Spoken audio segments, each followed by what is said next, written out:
Le prophète Mahomet, que la paix soit sur lui, est le dernier prophète de l'islam. Les musulmans croient qu'il a reçu la parole de Dieu par l'intermédiaire de l'ange Gabriel. Ces enseignements, compilés dans le Coran, guident les musulmans sur les questions de foi, de morale et de droit. Sa vie, marquée par la piété et la compassion, sert d'exemple aux musulmans du monde entier. La mission du prophète n'a pas été sans défi.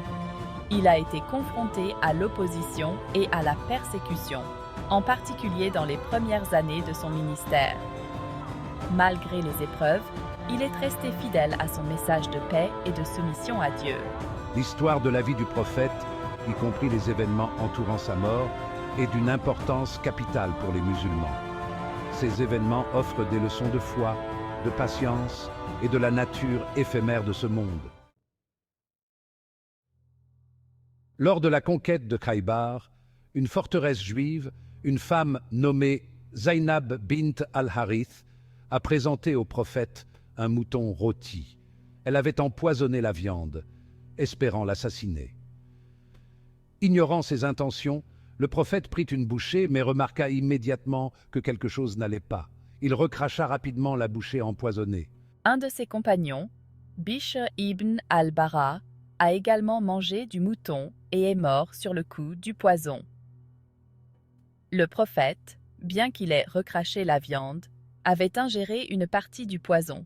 Cela a commencé à le toucher lentement, mais sûrement. Elle a affirmé que son mobile était de venger la mort de son père et de son frère dans la bataille.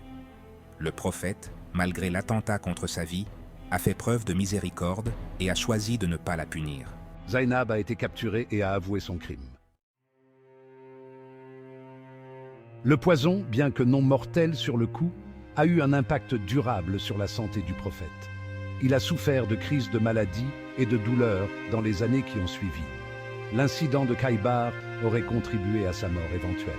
Malgré sa santé déclinante, le prophète a continué à diriger la communauté musulmane. Il a prononcé des sermons, guidé ses disciples et supervisé l'expansion de l'islam. Sa résilience et sa foi inébranlable face à l'adversité sont une source d'inspiration pour les musulmans. Des années plus tard, lors de sa dernière maladie, le prophète a rappelé à ses disciples l'empoisonnement. Il a dit « Le poison de Khaybar brûle encore dans mon ventre ». Cette déclaration souligne la gravité de l'empoisonnement et ses effets durables. Section 4. Justice et pardon. La décision du prophète de ne pas punir Zainab bint al-Harith illustre l'accent mis par l'islam sur le pardon et la miséricorde. Même face à une transgression grave, le prophète a choisi la compassion. Cet acte de pardon n'annule pas la gravité du crime. Au contraire, il souligne l'importance de rechercher la justice par des moyens légaux. Le prophète aurait pu facilement ordonner des représailles, mais il a choisi la voie de la miséricorde. Les actions du prophète nous rappellent que le pardon est une vertu encouragée dans l'islam. Les musulmans sont encouragés à pardonner aux autres, même à ceux qui leur ont fait du tort, car Dieu est le plus miséricordieux des miséricordieux. Section 5. Leçon tirée du décès du prophète.